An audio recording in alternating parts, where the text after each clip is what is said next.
గుండె మీద చేయి వేసుకుని మీ ఆత్మకు జవాబు చెప్పండి.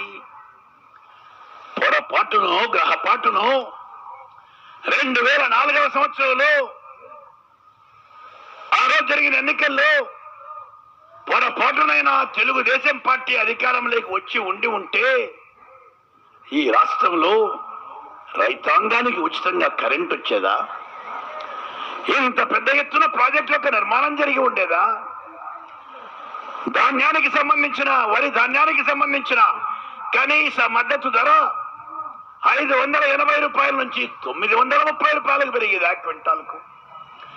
రైతాంగానికి సంబంధించిన బకాయిల పడ్డ రుణాలు పూర్తిగా మాఫీ అయ్యాయా?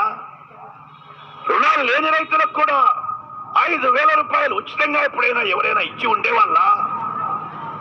అసలు వ్యవసాయానికి సంబంధించిన రుణాలపైన వడ్డీ రూపాయి పావలా కాకుండా పావలా వడ్డీ అయ్యేదా?